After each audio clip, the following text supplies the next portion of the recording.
January 26th, meeting of the Planning Commission in Forest Lake to order. Could you please call the roll?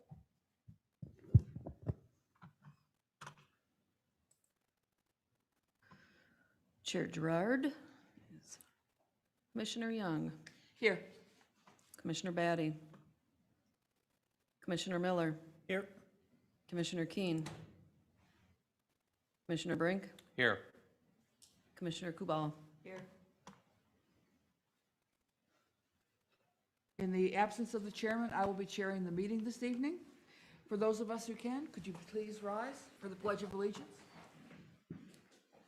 Pledge allegiance To the flag of the United States of America and to the republic for which it stands, one nation, under God, indivisible, with liberty and justice for all.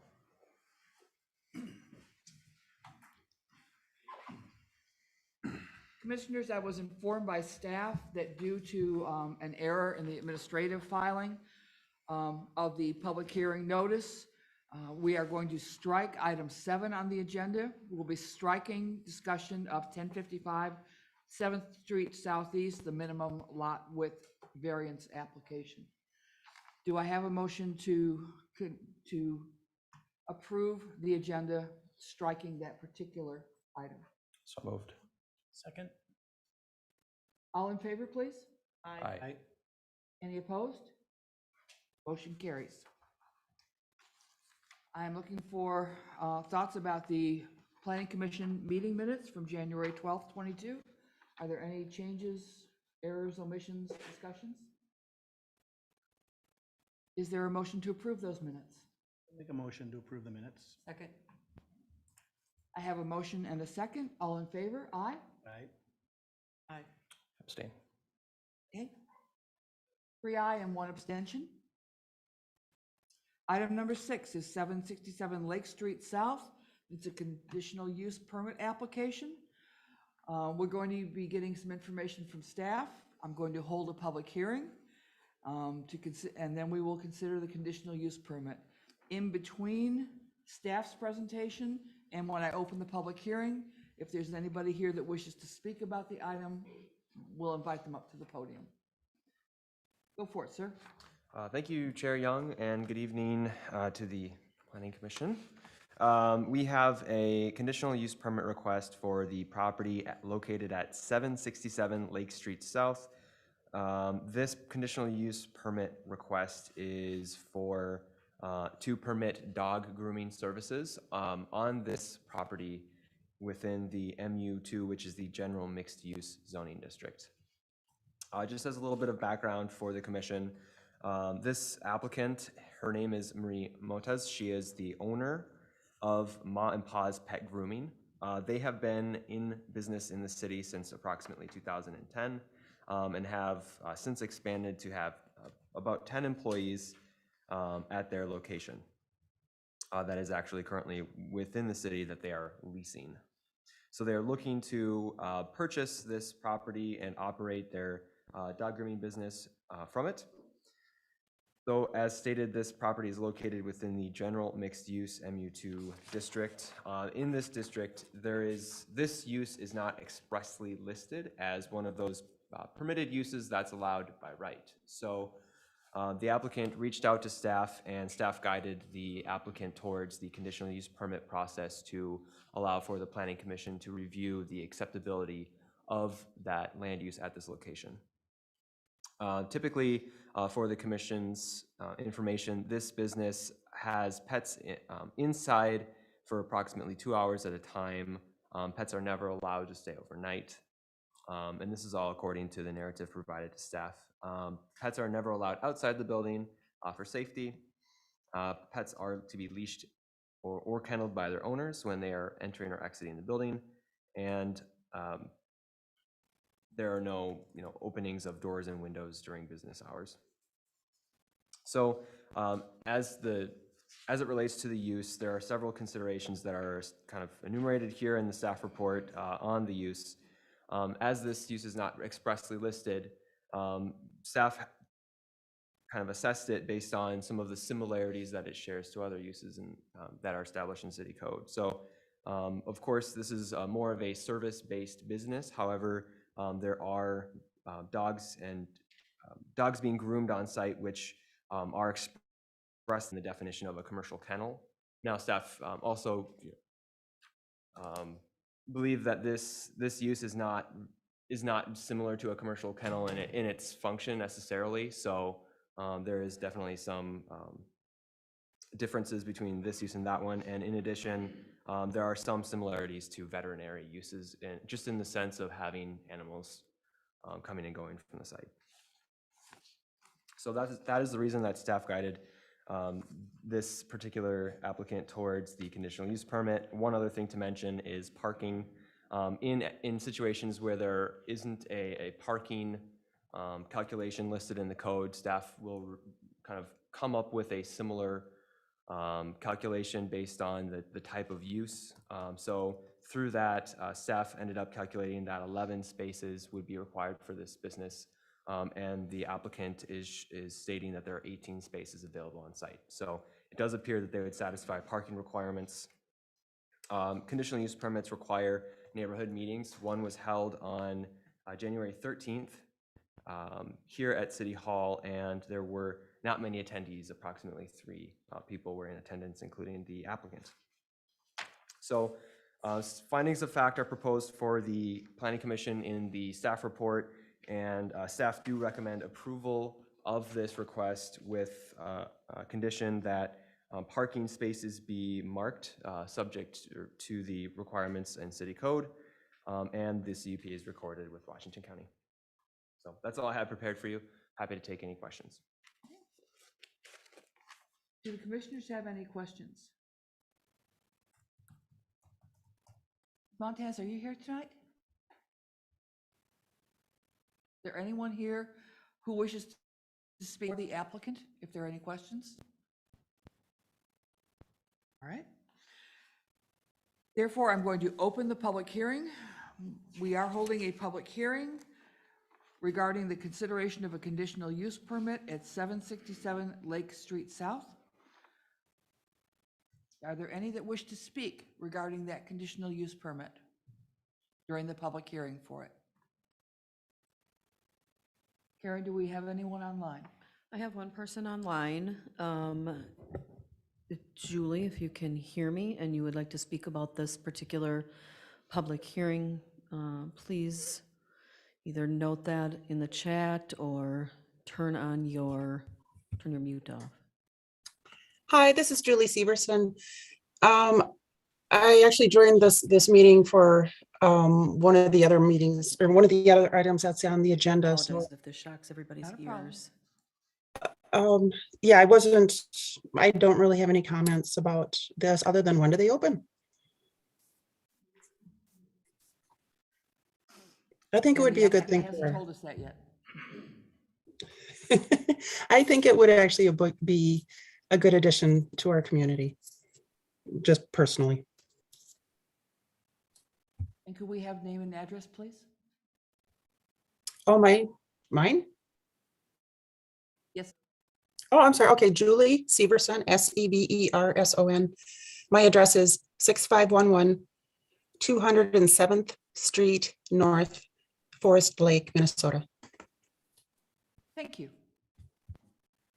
Is there anyone else who wishes to address the commission during the public hearing regarding this conditional use permit application? Karen, is there anyone else? No one else. All right. Seeing no one else online and hearing no one else in the room, I'm going to close the public hearing. Commissioners, I move to accept the staff recommendation and allow the continual use permit, conditional use permit, subject to the staff recommendations. subject to the staff recommendations. I'll second. The motion, we have a motion and it has been seconded to approve the conditional use permit, subject to the 2 staff recommendations. All in favor, please? Aye. Any opposed? Motion carries.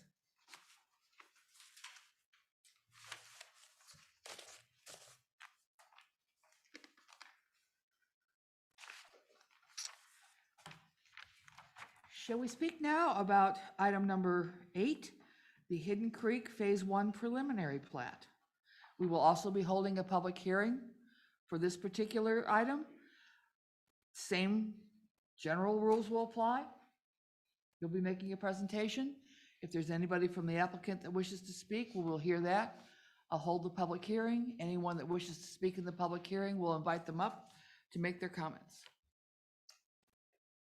All right, thank you, Chair. I'm going to begin presenting here, so give it a second.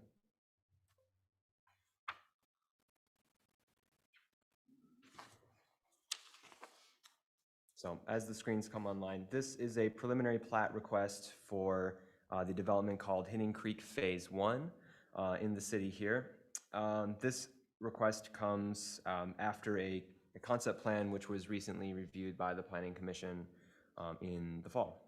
So this property is located within the city on land that is, the base zoning district for this area is MXR1, which is residential, single family, and townhouse district, mixed residential, single family, and townhouse district. This area is within the Headwaters Area Master PUD, and I'll get to what that means for this area in a second.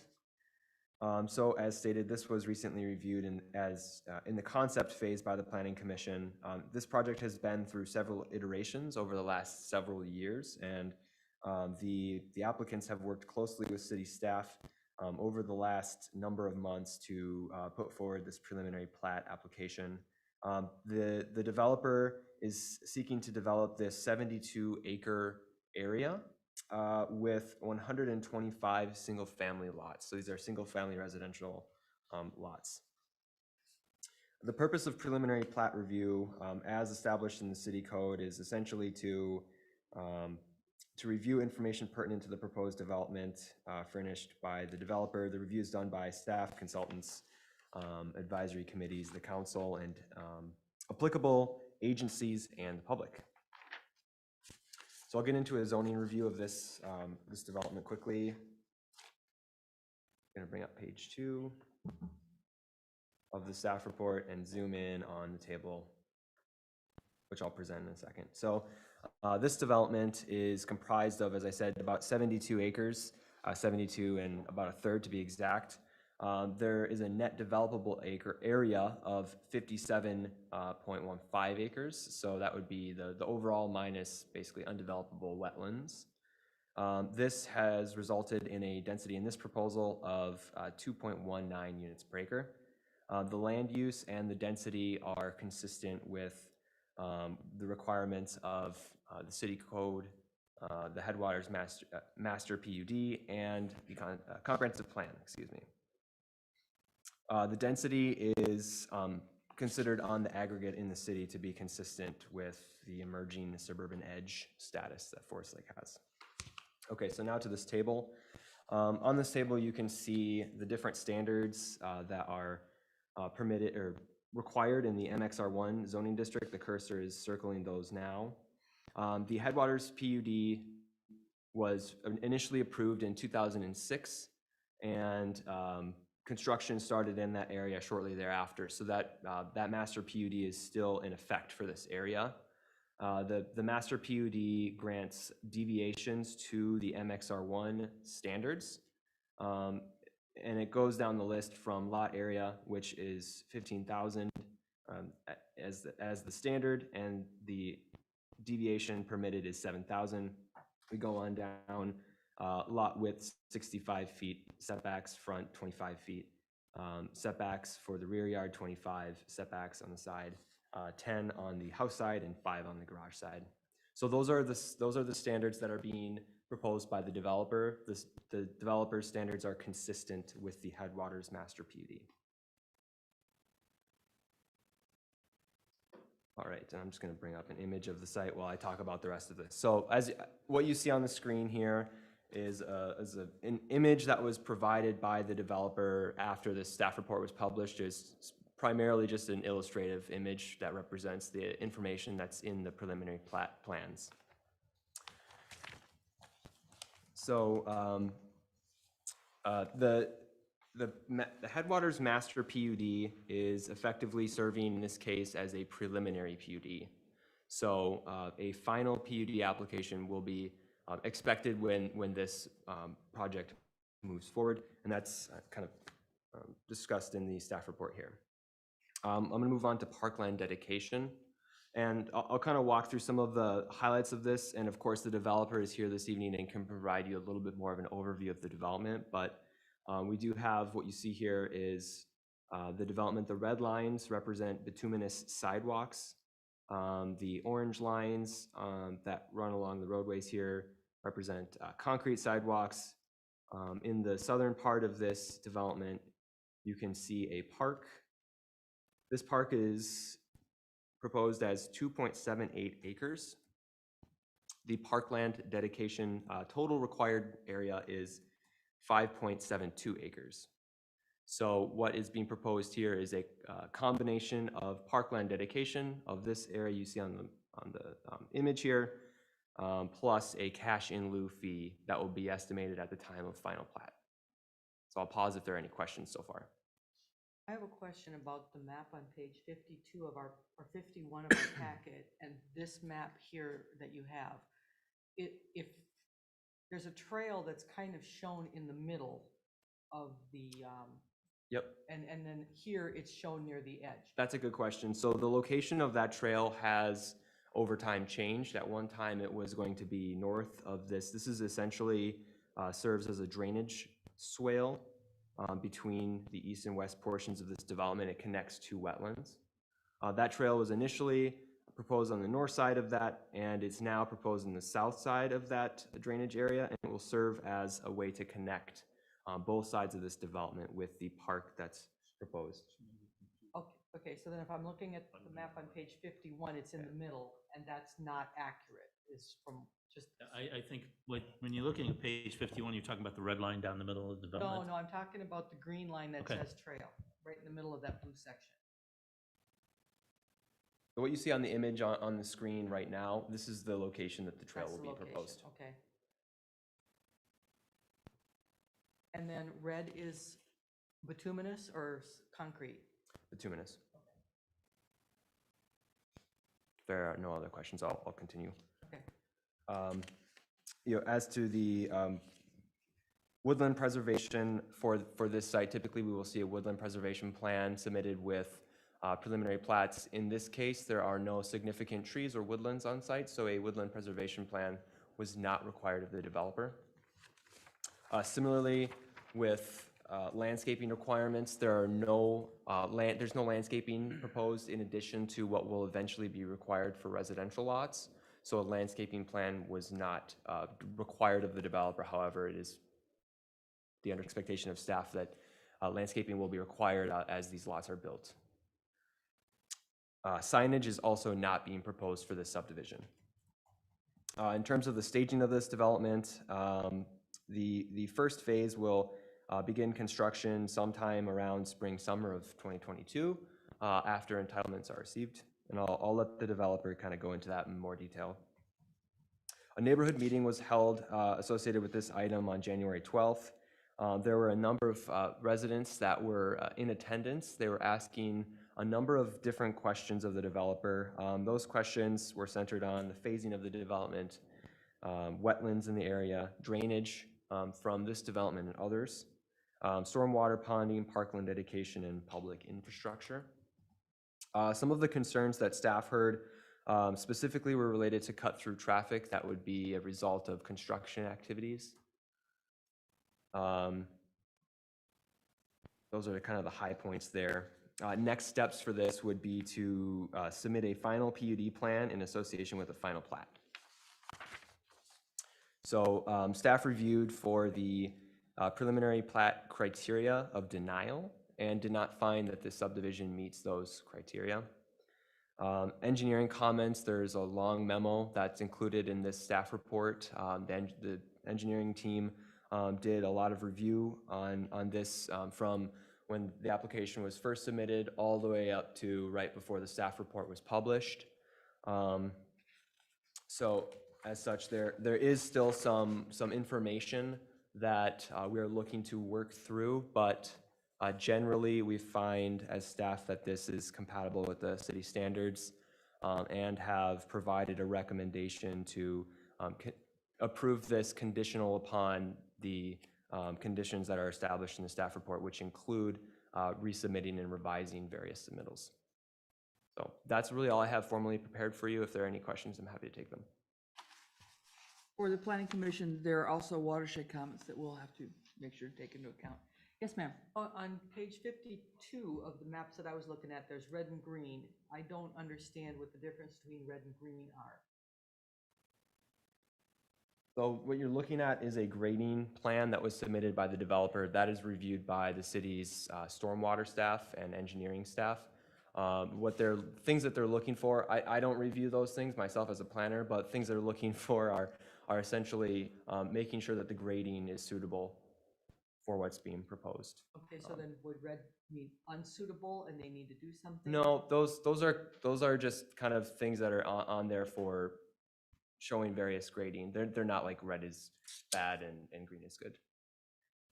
I can't go too much more into detail just because that's not my area of expertise. Typically where you need to lower an area, raise an area. That's Yeah, I my- was just wondering if it, because there's nothing on the map that says what those colors mean. So I just want to make sure I understand it, because Yes, and I appreciate that. red usually means stop and green means go. So if I see a lot of red, I'm like, okay. Commissioners, do you have any other questions for staff?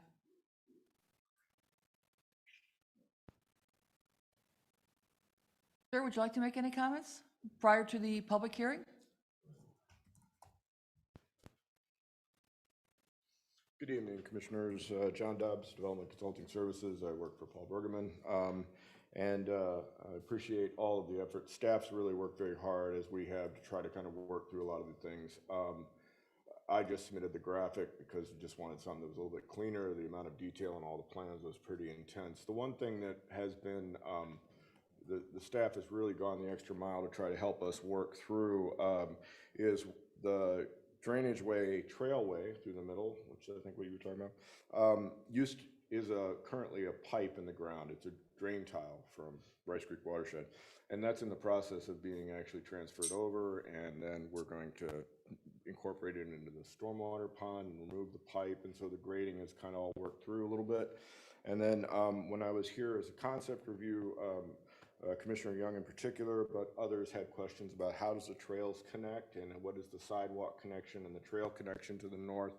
And so I just, because I told her I would at the last meeting, is just really make a graphic that really made this stuff stand out so that we could comment and talk about it and I could work my way through that. And so that's what I tried to accomplish. So the graphic is a graphic. The design detail drawings that you're looking at is a work in progress, and it's been an immense amount of work, both from the staff's point of view as well as from our engineer.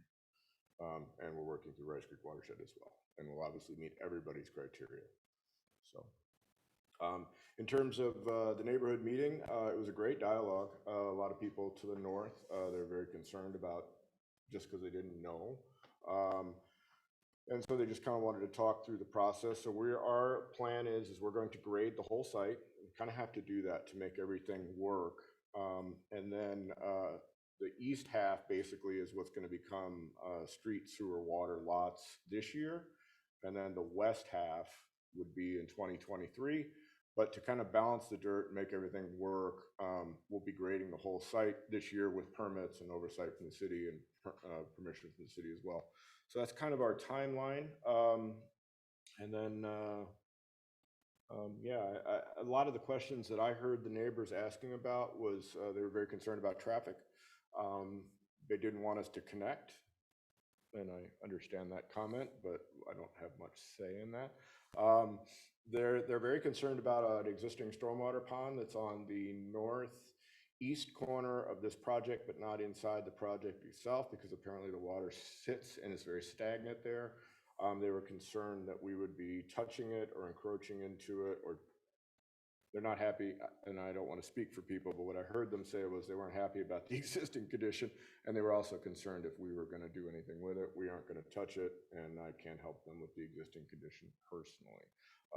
So I'm happy if somebody has a suggestion from the city or from Rice Creek to maybe somehow deal with that if there's a way to deal with that, but we didn't do any hydrologic studies on it. So that was really, in a lot of ways, most of the comments I heard was related to traffic and related to that pond.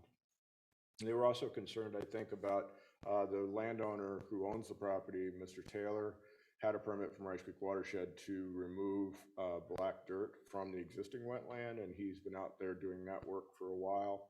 And I think there was some residents that were concerned or confused about that work versus what we're proposing. So I talked about that a bit as well. I think those were the big ones that I heard.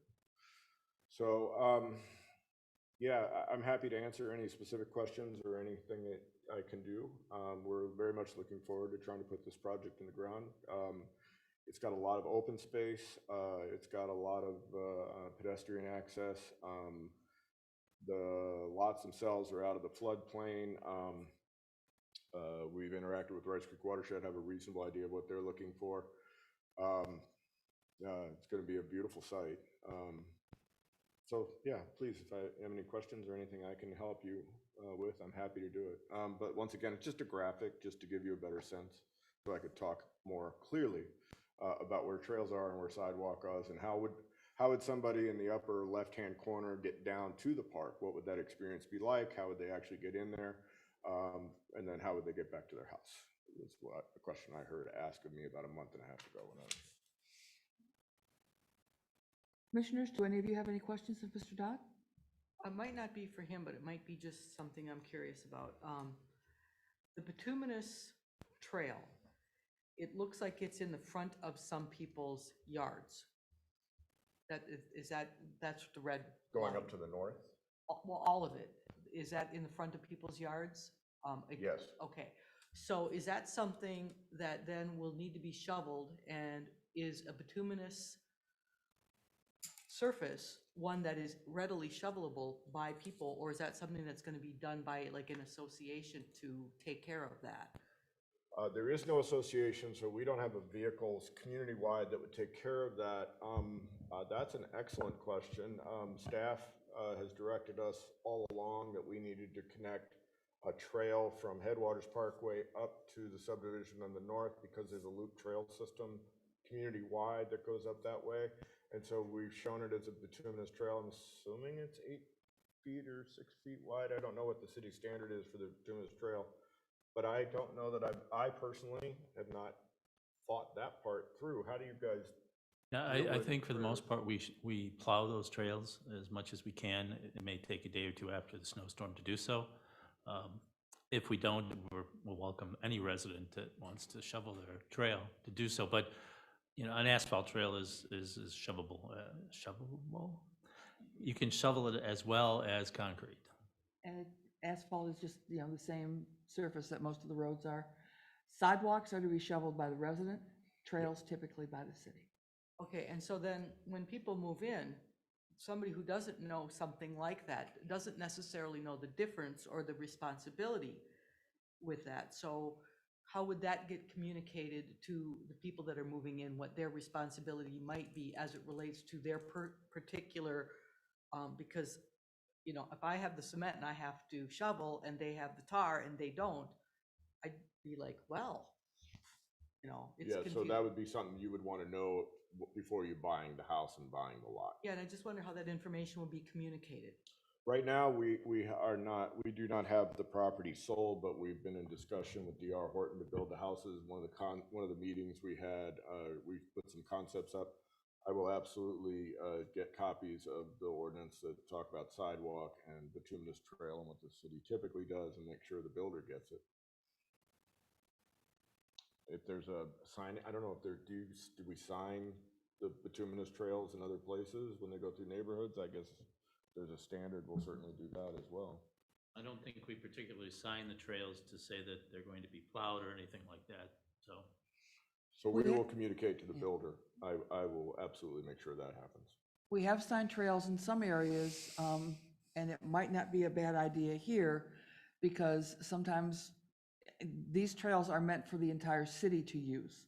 And sometimes residents of an area don't understand that they have a trail that anyone in the city, or quite frankly in the county, can use. It is a public use. And so they become concerned when somebody from not in the neighborhood uses the trails. But those trails are meant for public use. And I have a question about, when we talk about long-term costs, ultimately, I don't know what the difference between concrete and bituminous or tar would be at this point, but if we're having a burden of some people doing their sidewalks and a city burden with these other ones, that's an ongoing commitment that the city's gonna have to make to clear those. And so would it be, is the cost that much more to just do it all in cement? So that it's really clear whose responsibility it in? I mean, I guess I didn't know the difference between 8 feet and maybe 2 feet either, but, It's not a matter of the material, the difference of cost savings between concrete and bituminous. It's the difference on the surface. If you ever rode a bike down a concrete sidewalk, it's right. So strollers, bicycles, walkers, it's a smoother, less impactful. It's just a better ride. That's Right, why I it's get done. that. That's why it's done. You couldn't do that with concrete. You still have to have seams and break points of the concrete. okay, and then the city's okay with wanting to take on that burden? Oh, absolutely. Okay. I mean, that's understood. Okay. Commissioner, you've heard me talk about the costs of having additional houses in the community. This is part of it. Are there questions from commissioners of Mr. Dodd? Bergerman, did you have any comments you wanted to make? Okay. Thank you. All right. If there are no other comments, questions of either staff or the applicant, I'm going to open the public hearing.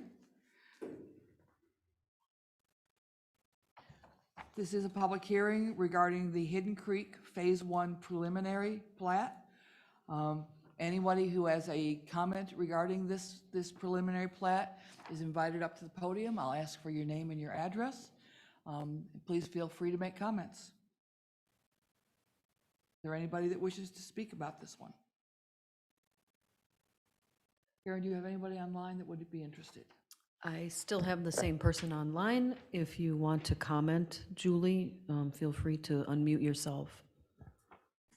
Okay, thank you. I actually do have a question. This is Julie Severson, same address as before, 6511 on 207th Street North.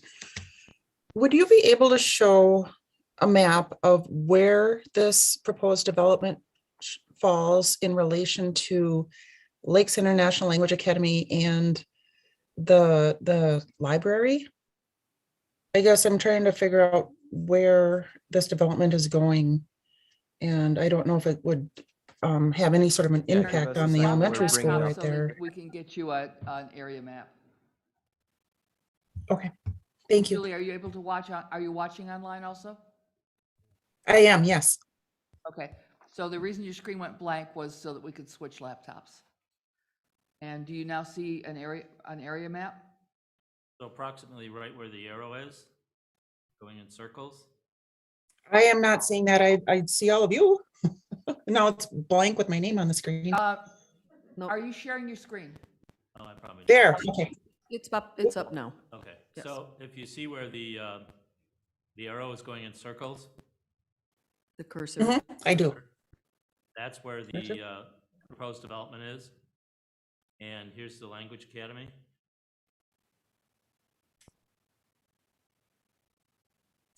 Does that help? Okay, and then, Uh, Julie, if you follow the Headwaters Parkway, the road that is split, if you follow that, you'll go down toward the Y and the transit center. Here's the Y and the transit center right in this area here. Okay, I see. Okay. There's the Yep, Language that makes sense. Academy and here's the development. Okay. I have a little bit of delayed reaction here between my screen and the map, but it works eventually. Yeah, it's about a 20-second delay. Julie, in addition to the question, was there a comment that you wish to make? No, I guess I was more worried about the elementary school and any sort of impact that it would have on the buses and the people getting to and from school. I know that they do rely on busing from the Forest Lake school district. So, anything Forest Lake does, Leela relies on. So I was just kind of worried about the impact of getting the kids to school, the buses, traffic in general in that area. As it relates to the. This will not, is not going to affect Fenway or the Parkway, except that as Forest Lake grows, we are having more homes and more peoples and more cars. But the travel between Highway 97 or Highway 61 and the Upper Academy there on Fenway, there should be no effect other than the additional traffic Okay, of any homes. okay, that was my big concern. Thank you. Is there anybody else in the audience here that has a, yes, sir? Tom Campbell, 4791 200th Court North in Forest Lake. Question is more of a grading concern. I'm just on the north side of this here, and kind of the concern is me and most of the neighbors on the north side there. Walkout lots, and there's a lot of, I don't hear my sump pump in the summertime. I get worried. It's one of those that runs quite frequently, and I guess my one concern is just grading to make sure that there's not any additional water flow heading to the north. Now, if you can bring up one of the schematics, as you see here, the ponds are all on the south side where the drainage is supposed to go for this subdivision. The water, by our ordinances, is required to either be contained on site or to a regional pond. Are there any other questions or comments regarding this particular development? Hearing nothing else online? No. Okay. Hearing nothing further, I'm going to close the public hearing. The public hearing is now closed. Commissioners, what's your pleasure? I'd like to make a motion. I like at our last meeting, they came back with lots of the stuff we talked about, and it looks good. So I'd like to make a motion for the approval of the Hidden Creek Phase 1 preliminary plat to go to the city council with the 4 conditions listed. We have, okay, we have many conditions by the city engineer, and then there are also watershed conditions yet to be determined. Are those included in your? Yeah, they're covered under number 2, I believe, for the watershed. And one would include And city one would engineer include the city. concerns. Very good. Thank you. Yep. Is there any discussion regarding the motion? Hearing none, all in favor, aye. Aye. Any opposed? Motion carries. Thank you very much, and on to the next phase. Can I ask for clarification on the second? Yes. That was, Seconded, thank you. Okay. We're at agenda item 9, the concept plan review for the, I believe it's Teets Farm? All right. that is correct. Thank you, Chair. So this is a concept plan for a subdivision in the southeastern area of the city. This concept plan represents an area of approximately 140 acres that is split across 3 parcels currently.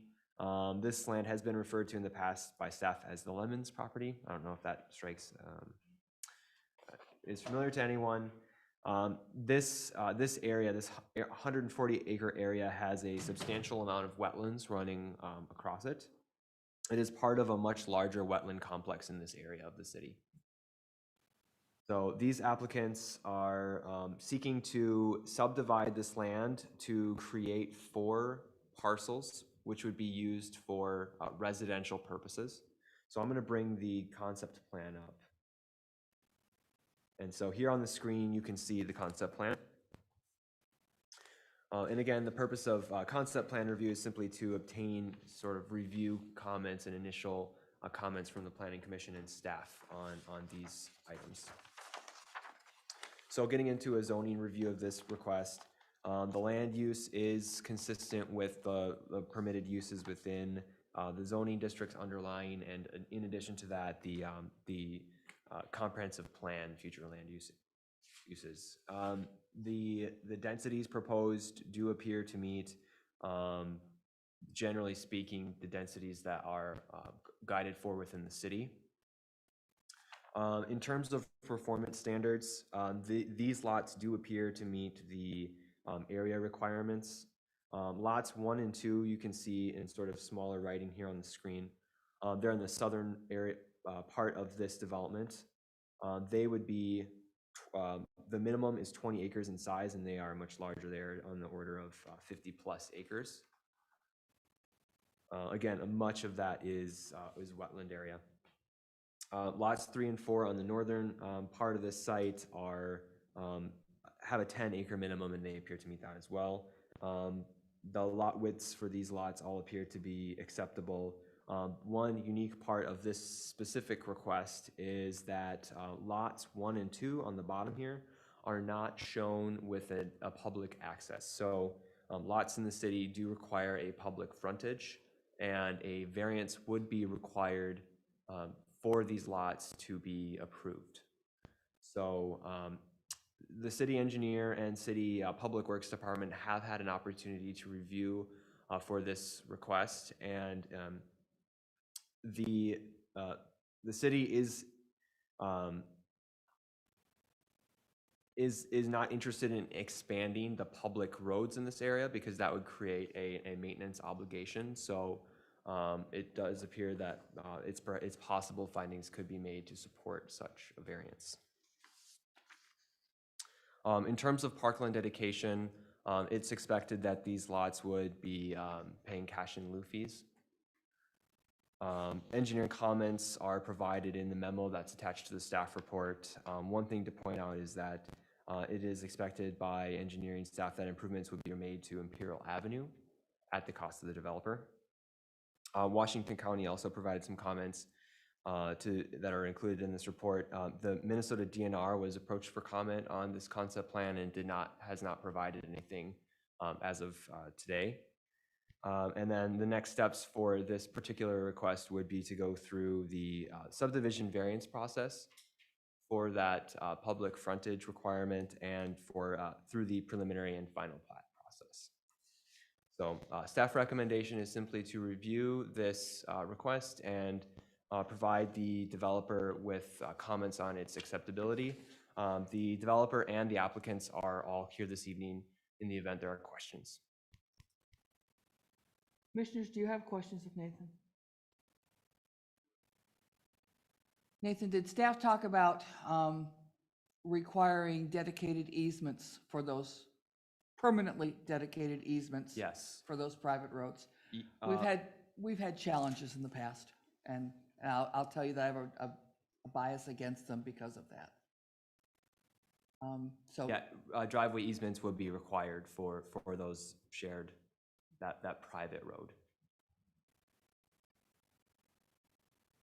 And could they come back at a later date if we worked with this and then redevelop those parcels as well in the smaller lots? These parcels are guided for conservation, and they're also in the mostly in the conservation zoning district. So they're very limited in terms of what can be done in this area. So the short answer right now is no, you could not come in and redevelop with smaller parcels. are there any other questions of Nathan? I have a concern, and maybe it's just because I don't understand.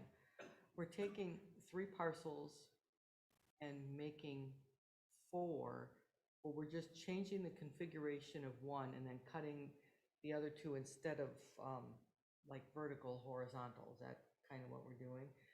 And so there was no road to get to any of that before, because Like, what could they have done with that small rectangle parcel if it just stayed the way it was? Are you referring to this one? Nope, in the way it is now. There's Okay, three I'm gonna parcels. pull up a GIS map, so give me a moment and we can look at the existing conditions.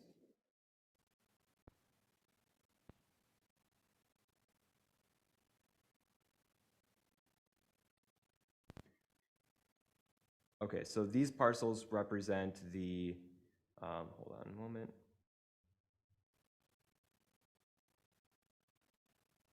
The parcels that are involved here, and you can see the existing conditions under them. The reason that this large parcel, which is primarily, you can see a lot of wetland in there, the reason that this is involved is because due to the zoning requirements, this smaller parcel cannot be subdivided and meet the minimum lot area requirements of 20 acres per parcel. So because of that, the applicants are seeking to use this larger parcel to meet that minimum lot area. And staff are recommending that wetland easements be dedicated to prevent any encroachment into these wetland areas in the future. Okay, then with the smaller rectangle, just to the right of, or the left of that, there's no road there existing right now. But if somebody were to develop that piece as it stands, would they have to get then an easement to develop that part anyway, or would the city be required to put something in because that's a piece of property that somebody has the right? A developer would be required to provide access. What we're reviewing is simply the developer is proposing an alternative for access to these parcels. And the only access is on that? It's off of Imperial Avenue, which you can see okay. that runs north-south All right. here. That answers my question, thank you. Are there any other questions of Nathan? The applicants and owners like to make a statement or tell us anything about what you're trying to do?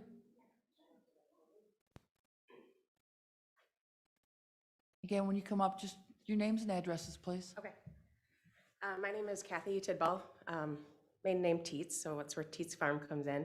I live in Forest Lake here, 568 2nd Avenue Northwest.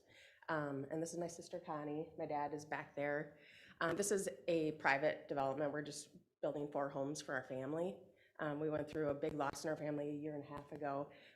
We had another sister. She was diagnosed with cancer and passed away. So our lives really changed, and this is something that we have dreamt of as a family. And we found this land and we fell in love with it. It's absolutely beautiful. I don't know if you guys are familiar with it. So it's going to be 4 family homes, all of us. We have met a lot of the neighbors around there because we spend a lot of time over there. They're very happy that it's a family coming in and not a big developer who wants to come in and try to put in as many houses as they can squeeze in there. So we've met them, we've spent time with some of them. So we're excited about that too. So that's just a little background on what it is. Do you want to say anything? Sure, yeah. Yes, I'm Connie Tanner. My address is 209 Oak Grove Lane, Matamita, Minnesota, and I'm excited to move to the north part of the county. I work for Washington County, so I'm invested in this community as well, and I'm excited to move up here. But just to reiterate what Kathy said, like we are a family development, and we can't wait to live close to each other like this. And, really a part of this too, we really want to conserve this land. We've already spent so much time out there. We hike out there every weekend and skated on the pond this weekend. So we're really excited to do this. So thank you for having us here and for reviewing this. Commissioners, any questions of these folks? Yes, sir. Hi, my name is Kevin Gardner. I'm with Pierce Pini Civil Engineering, so I'm working with the applicants on the development of this plan. Staff has been very helpful so far in kind of forming this concept. It's gone through several iterations already to meet the zoning requirements. As we move forward, and hopefully we can talk about today, the 2 items that would help ourselves and the applicants is to kind of get a feel for the variance. Certainly that's a big challenge with this piece, given it has very limited access, the configuration of this parcel. And some clarification on the Imperial Avenue improvements. The staff report indicates that There's some sort of, it's a big dollar commitment to improve Imperial Avenue. It's, 1,400 feet long. They're requesting a seal coat and chip seal of that road. That's probably a improvement getting close to 6 figures. So I'd just like some more information, I guess. How is that solely the developer's responsibility? Is there a cost sharing with the other people that use Imperial Avenue? It's just some clarification on how the city addresses that process, because it's certainly a big ticket item for the developers. So both of those would be very helpful. Thank you. And it's not so much the city that is requesting that as Washington County. Washington County has requested the right turn lane. This would be for the improvements on Imperial Avenue. Okay. That Nathan- was in the engineer's memo, as something that the engineer commented on requiring. Could you address that, please? Yeah, traditionally and with all developments, when a road has to be improved, it is the responsibility of the developer to do that at 100%. And we'll be happy to work even more closely with the development to see if there's any additional ways we can help them figure out.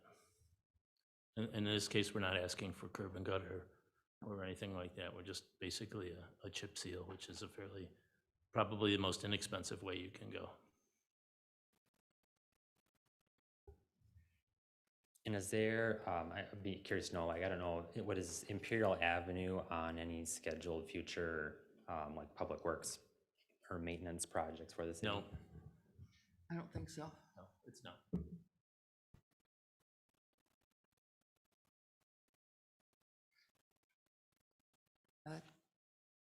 That's down by what I call a big swamp. So I doubt that there would be further improvements. Just as we have asked the developers of larger and more complicated properties to make all the improvements necessary to make sure that we have police, fire, et cetera, access. Those are water and sewer and everything else, the responsibility of the developer. Mm-hmm. So in this case, y'all are the developer. Okay. Any other questions of applicant and their engineer?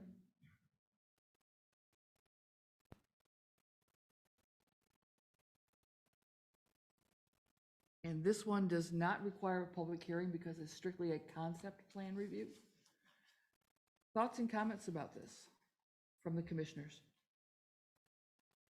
Well, as much as, kudos to you guys. I think that your plan and bringing family together while preserving something is very heartwarming, and I really love that idea. I mean, I have visions like that for myself.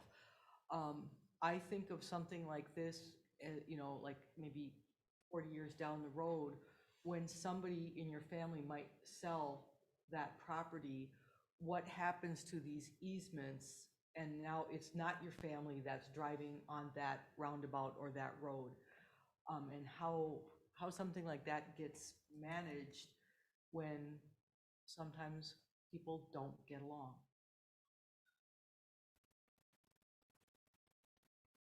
But I really love this idea.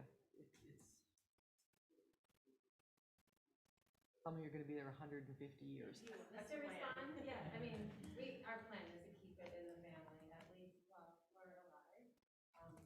That's the plan.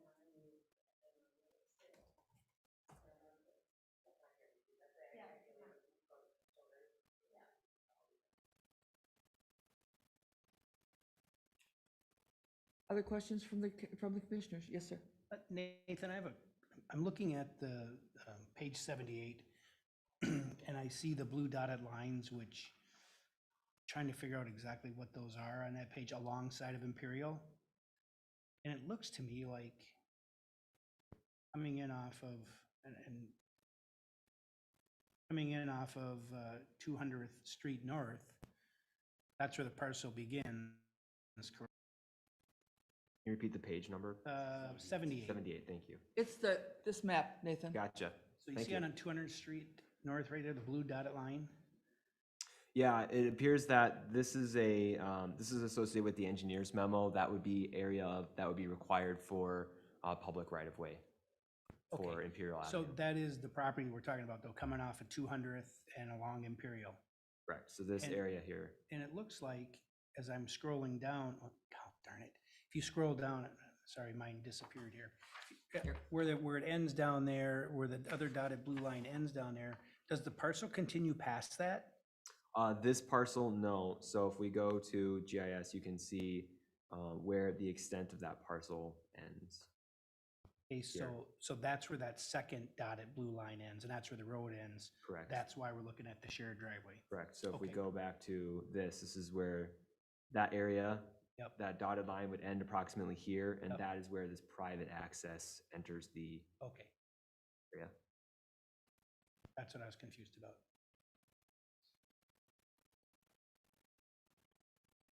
Thank you. I had a chance to receive some comments today from the fire chief on the acceptability of this, and it does appear that gravel could be permitted according to that conversation, but there would be some, obviously, standards to which the driveways would need to meet to support fire service. Other than the size variances that they're asking for, what else would we be looking at? So the only variance that would be required for this project is actually just that access variance. The lots meet all of the other standards, and that was part of kind of what was mentioned as some of the ongoing iterations of this plan to ensure that the subject property meets the zoning requirements. So the only one outstanding would be that variance for the public access. Just to clarify, the circles on there are indicating proposed These are houses? Yeah, proposed home sites on the property. Obviously, they're well and septic. Yes, this area is served by well and septic, is not served by city The utilities. wetlands in there, they have enough place for their primary and their alternative sites? Yes, they're doing some of that research now. You can see as part of this submittal.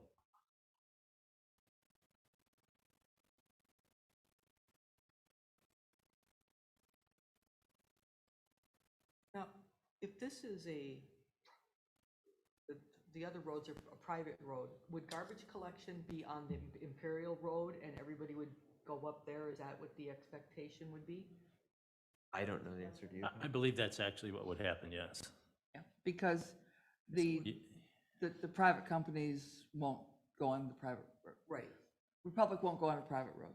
And then is there enough room there for, if that's gonna be a dead end, is there enough room for a vehicle that large to turn around instead of backing up? As far as I know, this area is currently served by Republic Services. Okay. Yes. So you can see Imperial has an area potentially for turnaround here. Okay.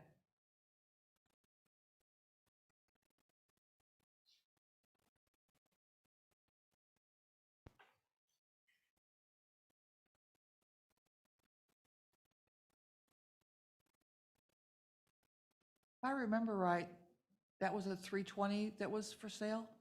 That was that's what you bought? Yeah. There's other parcels back there. Okay. Okay. Commissioners, are there other questions? And if not, what are your thoughts? It's a good start. I like the project. I'm sure you're very excited to get going on it, and yeah. Third?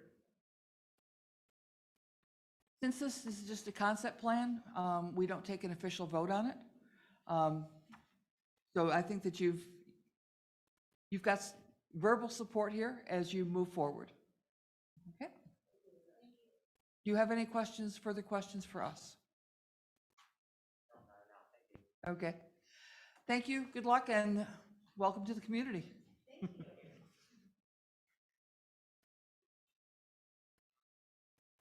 Okay, next item on our agenda is the concept plan review for the Goodview Preserve. This is item 10 on our agenda, and again, this is another concept review. Nathan? Yeah, thank you, Chair.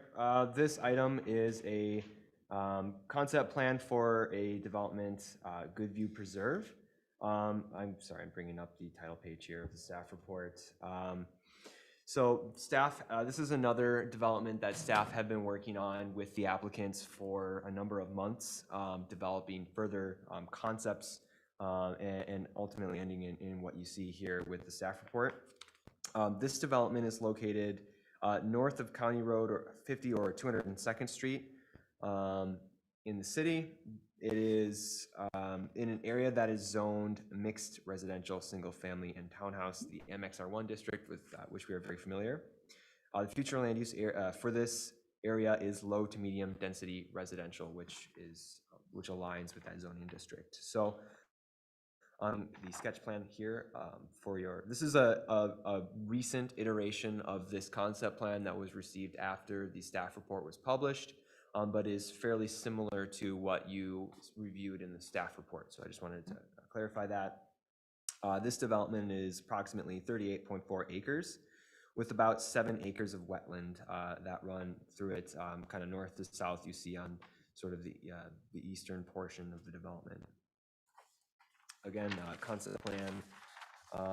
This appears to be definitely in line with the land uses that are required in the MXR1, which is residential.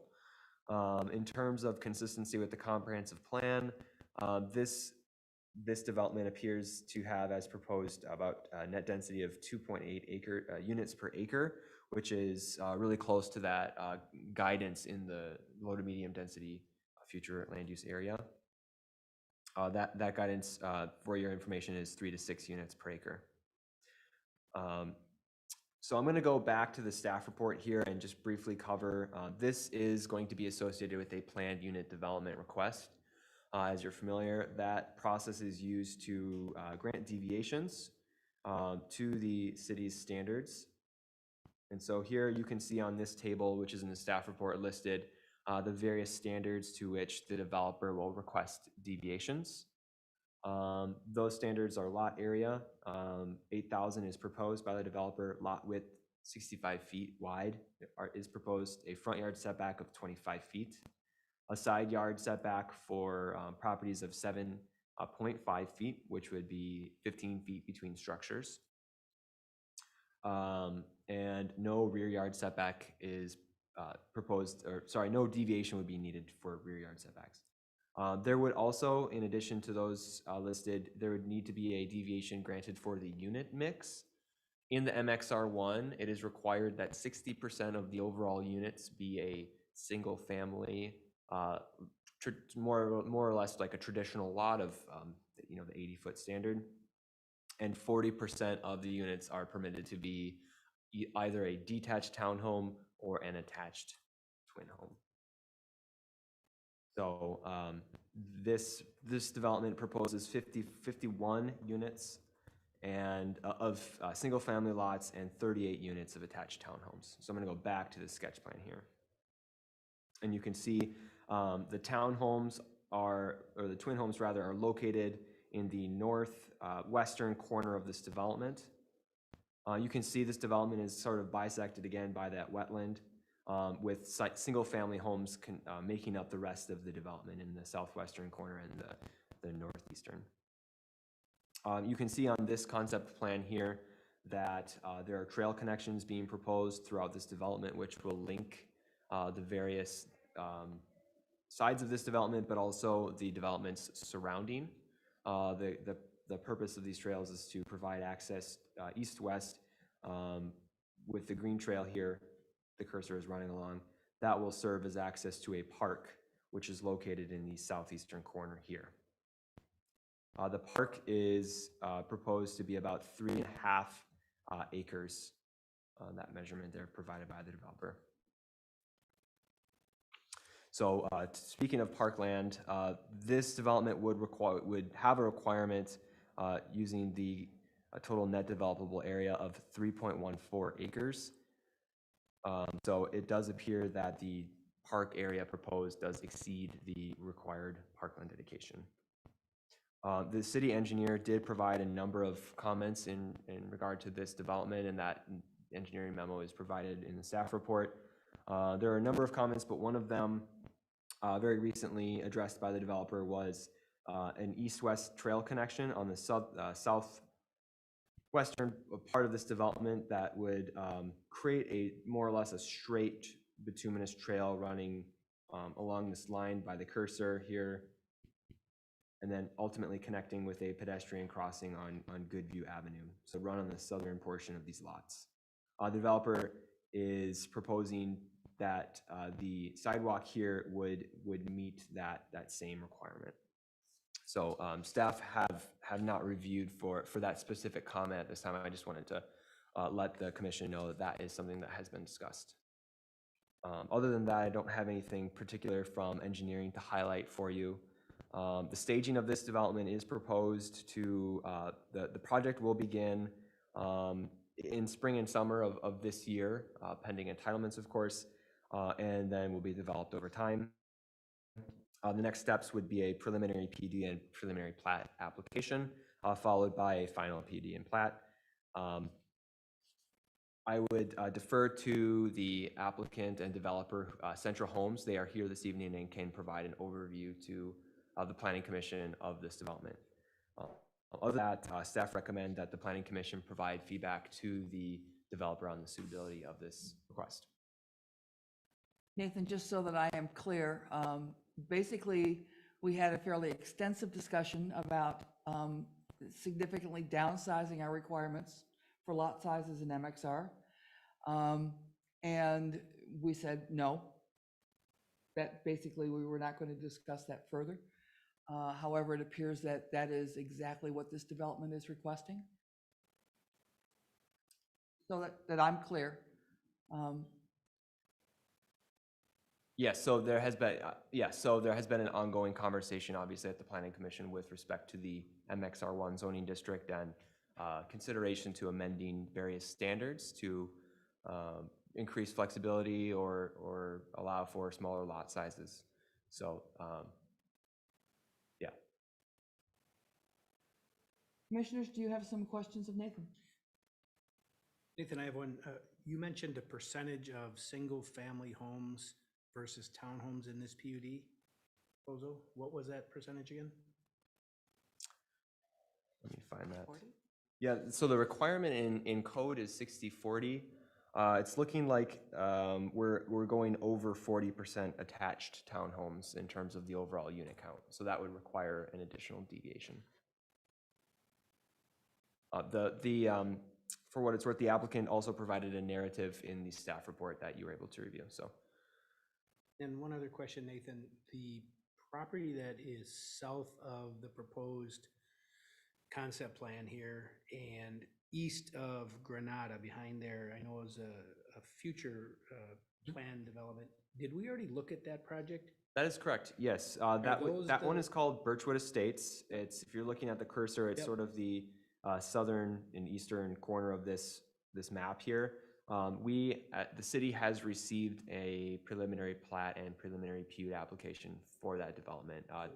We saw that. That was reviewed at the concept plan phase. Oh, that's right. Okay. And we will be, staff is currently reviewing that project for a preliminary plat. First thing that jumps out at me is, obviously one of the things we're struggling with is, the smaller lot sizes. And, over in Headwaters, that's a little bit different story. But when you look at this concept here compared to the lots south of this neighborhood and north of this neighborhood, there's quite a difference in the size of those single family lots. And there's quite a lot of the townhomes put in there, the doubles. Not sure if I were the homeowners in those other projects, that I'd be happy about those smaller lot sizes coming in, but. Other commissioners? We spent a lot of time agonizing over changes, and we realize that we have significant small lots and PUD opportunities over in Headwaters. This is exactly what I did not want to see. in these areas. If some of the lots were bigger, I might be willing to consider the town's, the twin home request. That might make some sense to me, but there is too much crammed for me and the way that we have talked about the look and the feel that we want for Forest Lake into this area. That's one person on the planning commission. So are there other questions for Nathan? And then we'll let, would you like to speak about this? Come on down.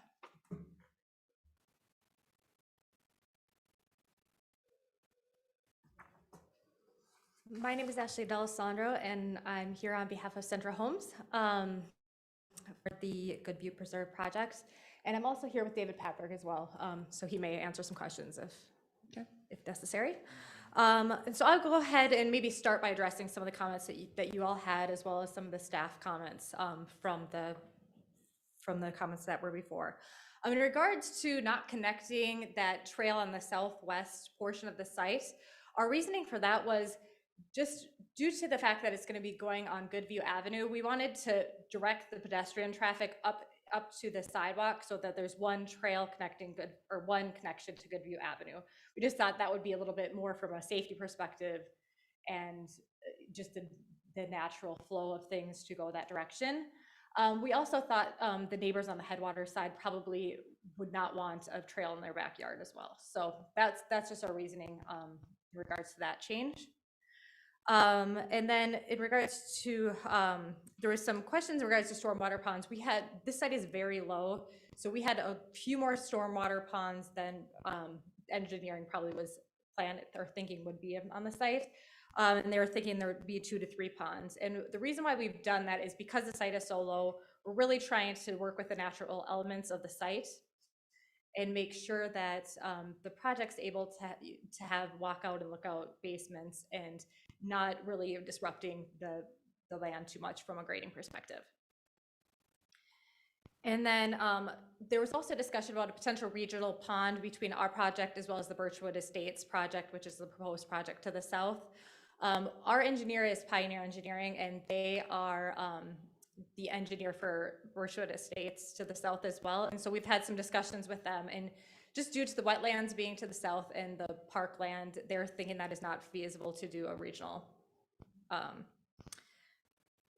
area.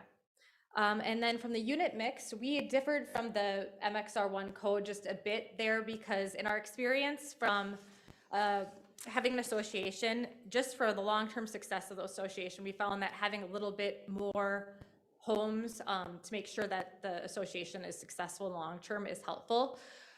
Just because, if you have a smaller association, a lot of times there's not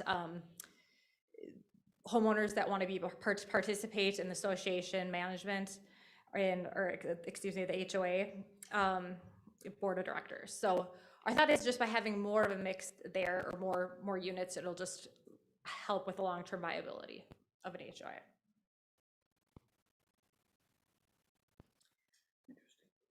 Yeah. And then the other thing in regards to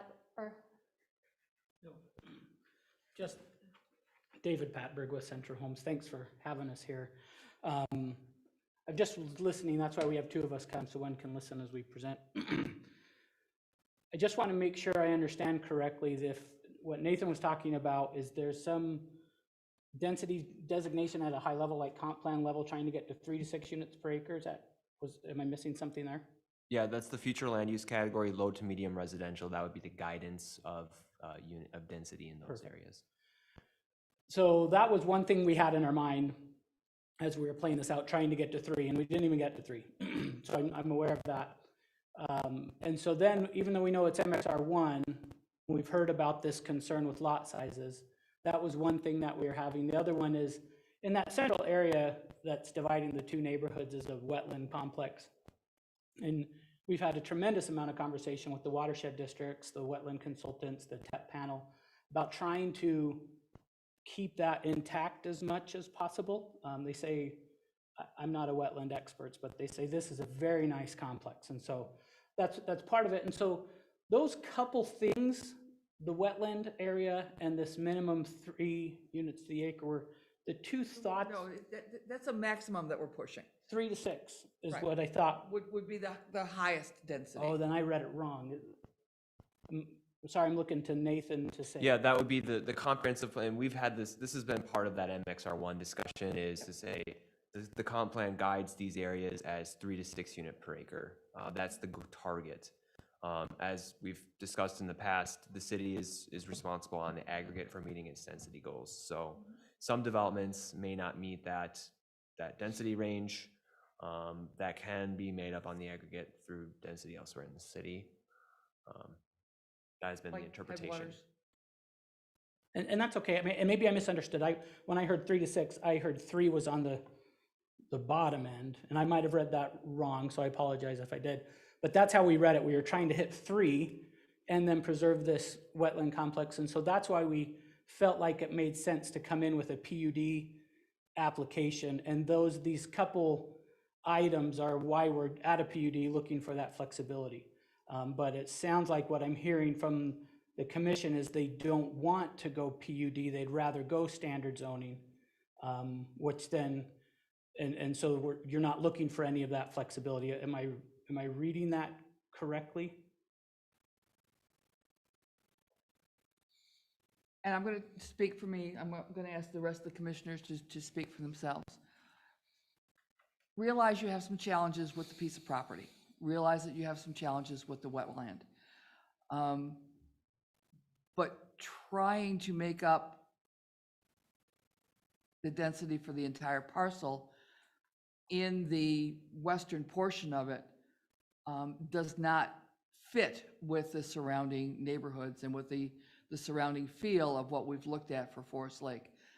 I think that if lots were a little bit larger, I might be willing to consider, as I said, the twin home concept.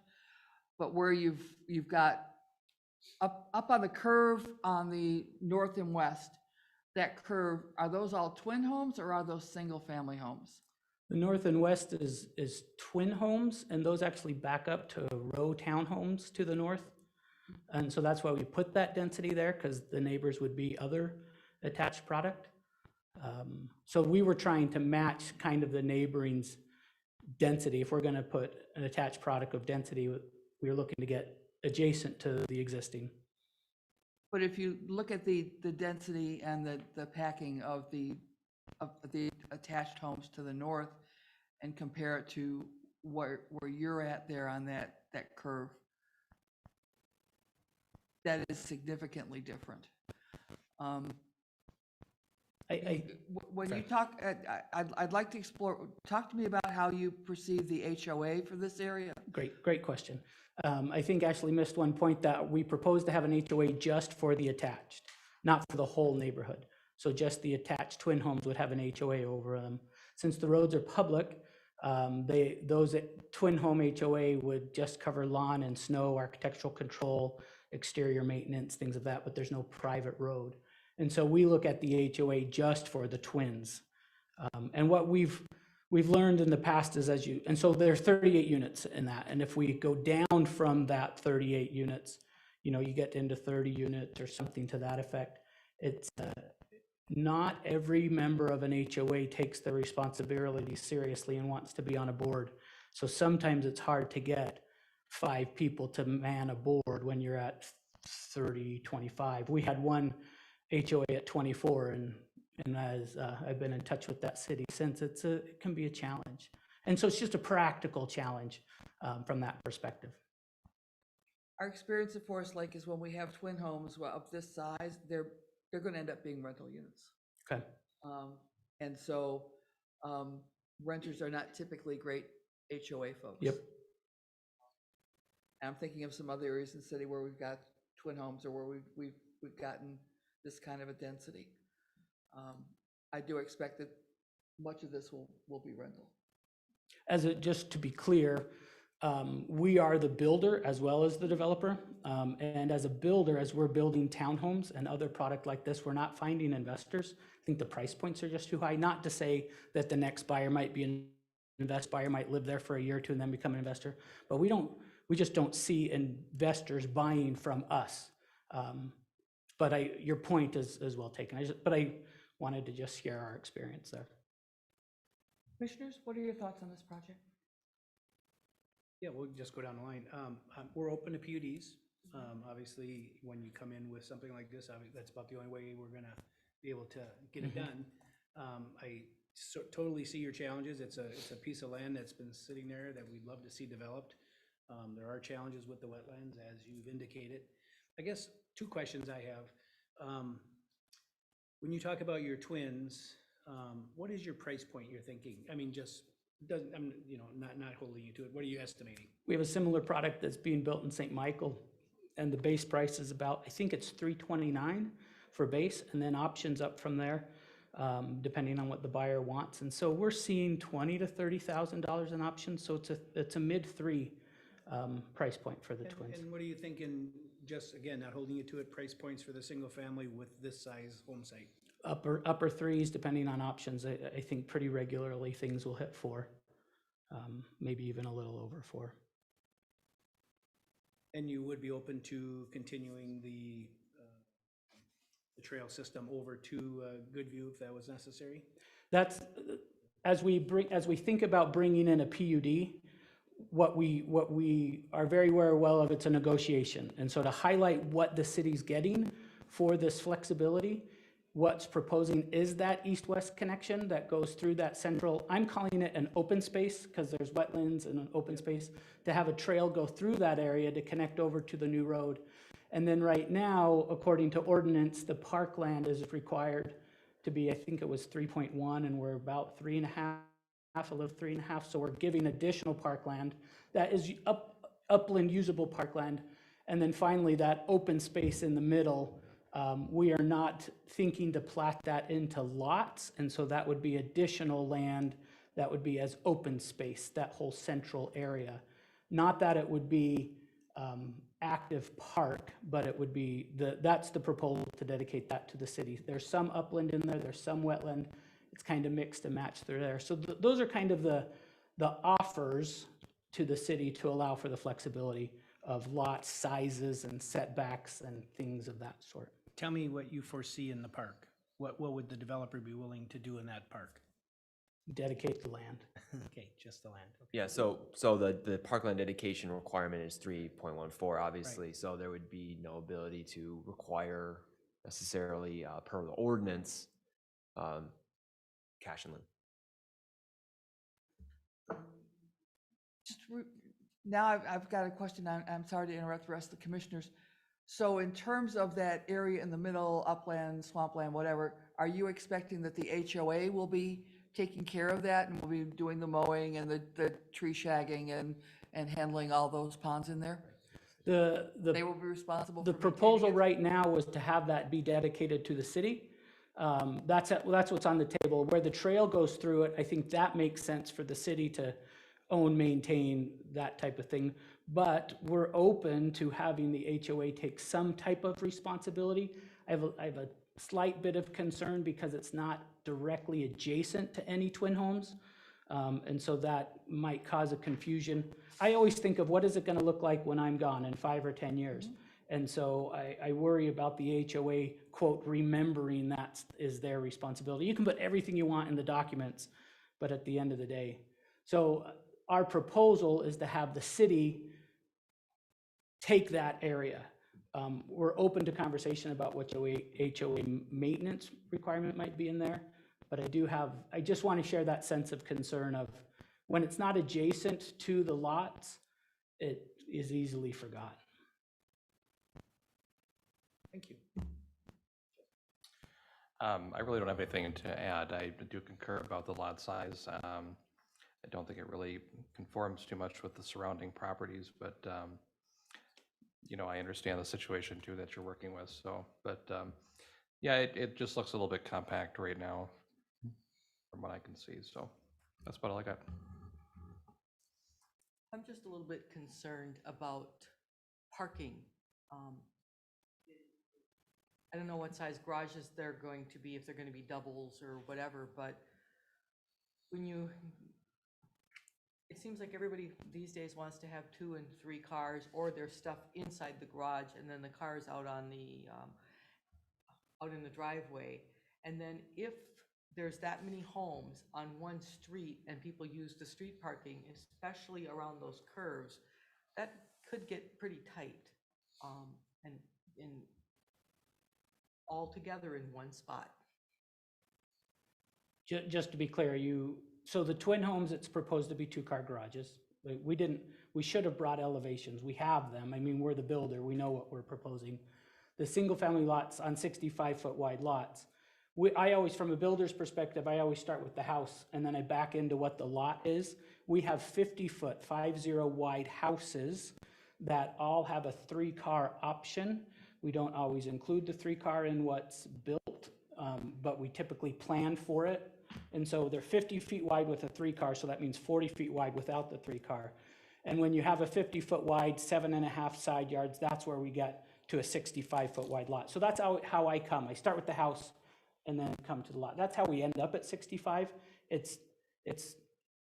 think it's coincidental that that's what Mr. Brueggemann and Mr. Dobbs were looking for. I think it's coincidental, but we start with the house because we know what house we want. So the single family would all have a 3-car option. I'm not saying all buyers would choose it. And then the twin homes would all be a 2-car option. 2-car house without a 3rd option, just the way it's designed. Percentage-wise, you've done a number of times, number of areas. How many put the 3rd car garage on? All of them.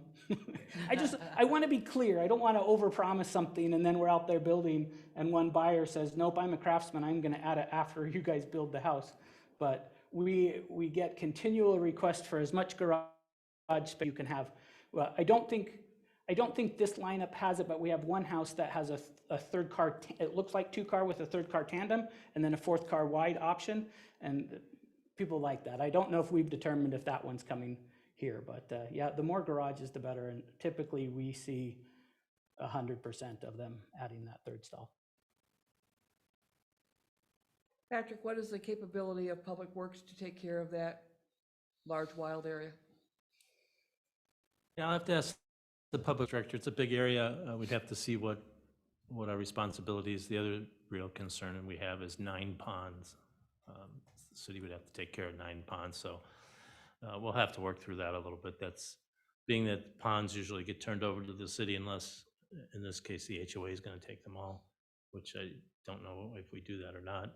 But 9 ponds is a lot for us to take maintenance on. None of them are connected. Yeah, I haven't seen if they don't look like they're connected. I'm not sure. I haven't seen any of that work.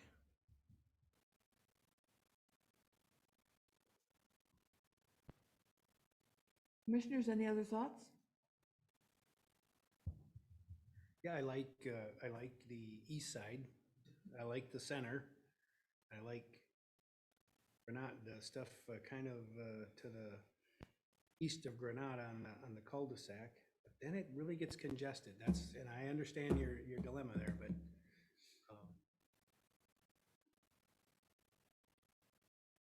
cost and everything else. So, other than that, I like it personally.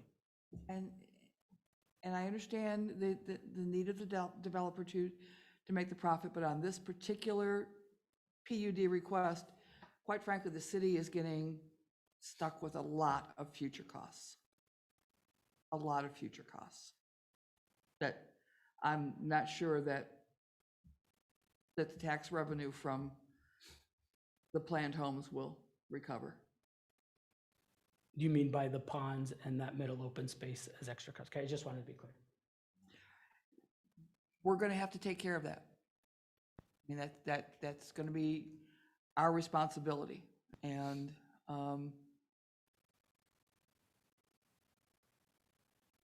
that's going to be a chunk. And there's probably not a better way to divert water because it's so low in there. Right.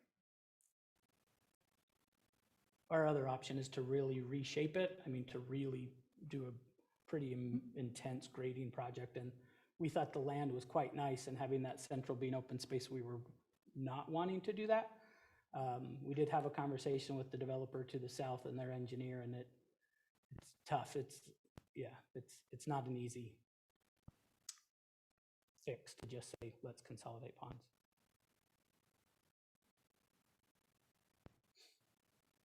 Anything else? Is that something that we would take a vote on tonight? I understand, but I would love to have a better understanding. For us to go to the next step is a very big, to go to preliminary plat is a big undertaking, and it sounds like I have a split commission here of, if this came before like this, that it would be a split vote. Am I reading the crowd right? Well, you've got 3 folks that aren't here tonight. Got it. A future person and 2 folks that are not here tonight. But I think that you're familiar with our discussion on the MXR and changing that.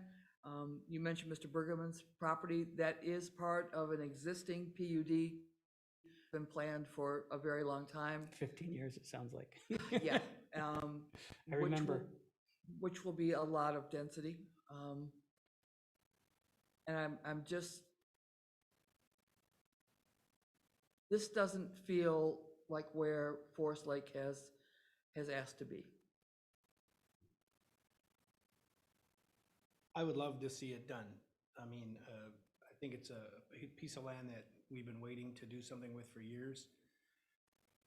I'm struggling with the west side of it. Yep. Mostly lot width, or also the 60-40 split?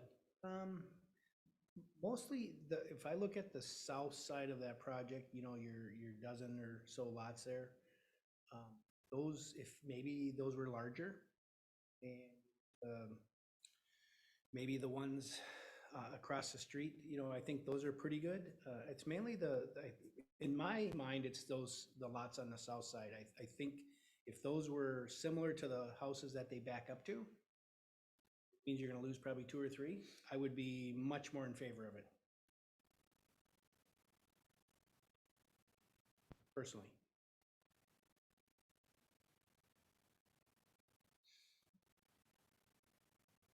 And Nathan and Patrick, I would like Parks, Lakes, and Trails to tell us what they think of this and how that wild area fits into their future plans and thoughts for passive open space recreation.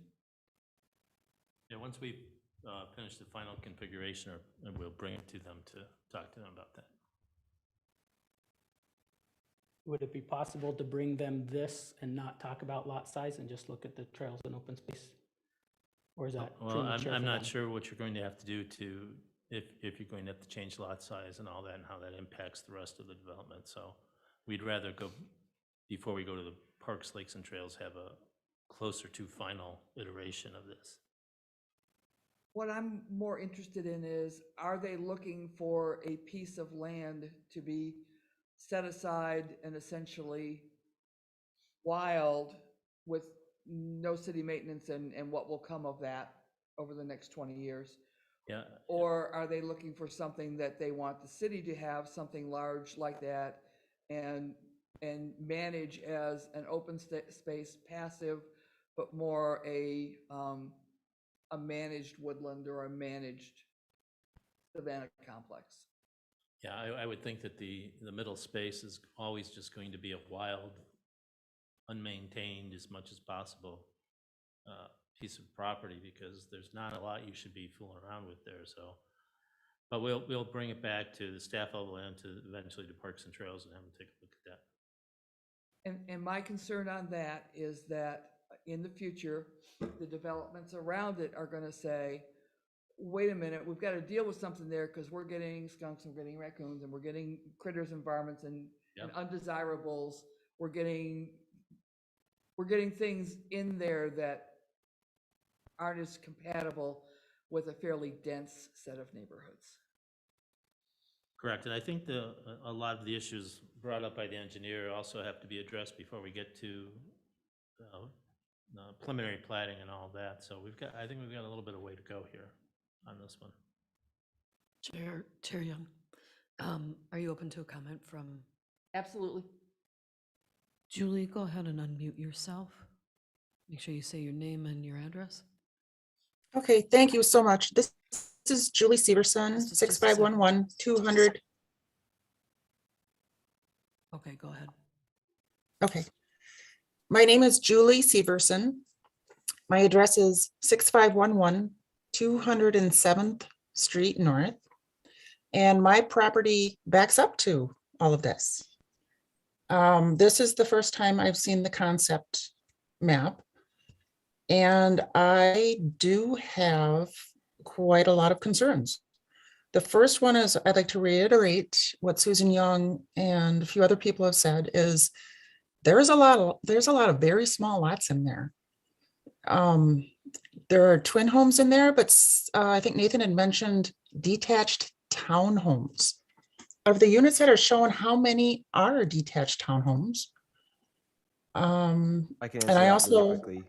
okay, Sorry to interrupt. There are no detached townhomes proposed. There are only single-family homes and attached townhomes proposed, and you can see those here on the concept plan. okay. And I know I had contacted the city previously, and I do see that the part of the wildlife area is intact, and that was one of my huge concerns, that we have a lot of migratory birds that use this area. Not only the mallards, the Canada geese, we have ring-necked pheasants that are active out here in my backyard as we speak, and we also have sandhill cranes. There's also a lot of other wildlife. There's coyote, deer. There's a lot of wildlife out here, and I'm concerned that they're all going to be displaced. I know that developers got to make their money too. But I mean, this is going to have a huge effect for a long time.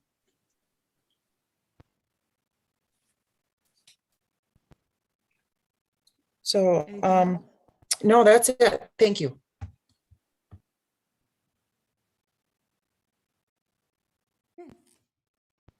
Thank you very much for coming. Appreciate Appreciate it. taking a look at this. And we'll look forward to the next iteration. Great, thank you.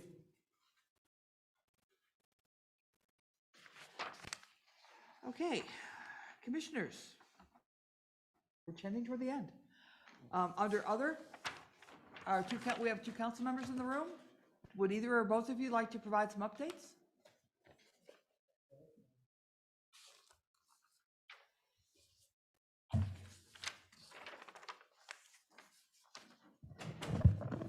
Just a couple of updates. We approved on Monday Commissioner Young and Commissioner Miller's continued service on the Planning Commission, and want to thank you for that continued service. And Mayor Bain announced that there is an opening with Commissioner Batty's resignation, and we thanked him as well. Last night was the downtown plan. I'll have to have Patrick give you an update on that. Unfortunately, at last minute wasn't able to attend, but you can still comment on the downtown plan online. And then we also approved Parks, Lakes, and Trails, the Belts Park master plan, to go ahead to obtain quotes on that work. Where can we take a look at the Belts Park master plan? That's a good question. I'm not sure. We'll try to get it up online or send it to you. That's a good point. We've just kind of finished the master plan revision, and so we'll get that to you. With my hat on as Rotary President, we raised a significant amount of, we're thinking today about whether or not we should be putting that money in other places, because we have not heard anything since 2019 when we raised the money. Yeah, let me kind of hope you give you an update here on that. We've finished what we believe is the final master plan design, brought it to the Parks and Trails Commission. We had the council authorize us to continue that process. We will bring back to council in, I believe, the last meeting of February, a resolution to apply for a DNR grant. The open space grants up to $300,000. We're also asking for preliminary quotes for playground equipment and other equipment that we may need to have there. so that we can better have an idea what we can afford and what we can't afford.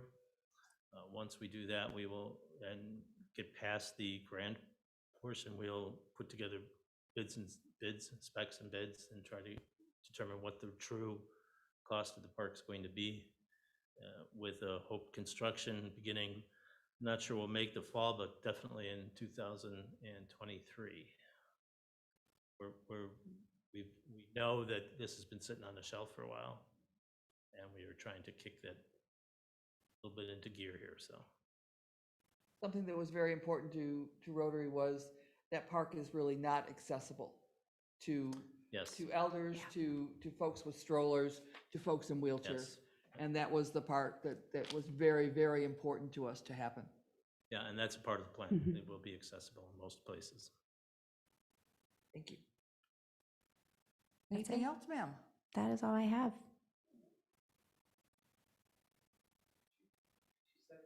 Okay.